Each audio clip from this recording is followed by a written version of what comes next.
Like in any MMO, gold is a critical part of any adventurer's kits. It allows you to buy weapons, armor, and potions to help you on your adventures. As such, gold is considered the backbone of any player, allowing them to do what they need in game.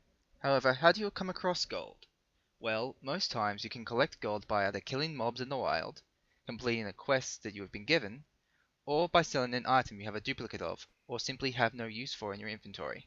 However, I believe this is too simple a term. I believe you can break up the collection of gold into two categories: passive and aggressive gold farming. Let me explain. Let us start with passive farming and how it operates. While it may sound strange, passive farming is very easy to understand. For example, let's say you're doing one of the current quests in the game that requires you to go back to an earlier zone to kill a specific enemy. As a result, while you're in that zone, you may find yourself fighting some of the older mobs. These mobs will usually net you no additional gain to your character except for a small amount of gold you get upon killing that enemy. While on the subject of quests, some quests in game are introduced to allow lower level players to be able to advance in their ranks faster. However, some older players may return to these zones if they are introduced post-game launch, and as a result, the gold rewards are usually less than you would normally receive. While you are there to do the content, additional benefits such as the gold you would receive from completing the quest could be just considered that, an additional bonus, rather than the main event or reason you are going to do this quest. The final thing I will cover in the passive category is that of selling gear. Gear, not to be confused with rare items, is usually leftover equipment or materials you have gained while farming out stuff you need for your character. Let's say you level up and you're able to put on a new piece of gear. Normally you will sell the old piece of gear, netting yourself a small amount of gold in the process. Or, if you're killing mobs in the zone, you may acquire equipment from them. As a result, sometimes this equipment will be better or worse, or you may get a duplicate of the item you already have. As a result, you may sell this item. Normally you will not receive much gold from it, as the standard gear that is dropped by mobs will not be worth that much to the seller. Now with passive out of the way, let us move on to aggressive gold farming, which in itself is a different concept.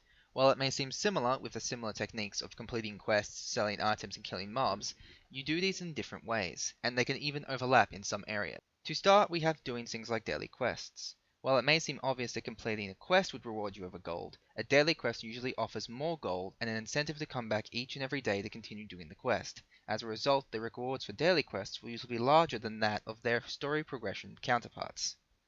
The next method is that of selling items.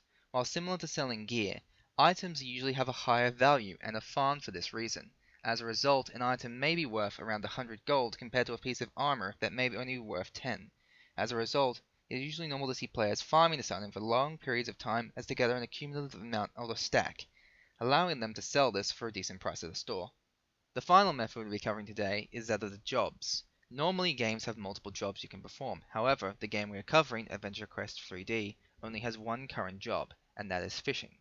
While fishing, one can gain hold of many rare and exotic fishes. As a result, when selling these fish, they can be worth quite a large sum of gold. As such, players will normally spend hours a day fishing up as many fish as they can and forming large stacks before selling them into a trader for a large bounty. While this might sound similar to the act of farming mobs, it is actually quite different. The results of fishing do not require you to risk yourself or use items that you may require to fight larger and strong mobs. It is simply a quick task you can perform when you have some spare time, but do not wish to engage in strenuous activities or worry about losing out if you die. As a result, fishing is a very safe way to get extra items if a player requires them, and such is usually used by players who simply wish to gain some quick gold in their free time. We thank you for taking part in this guide today. We hope this information has been informative to you,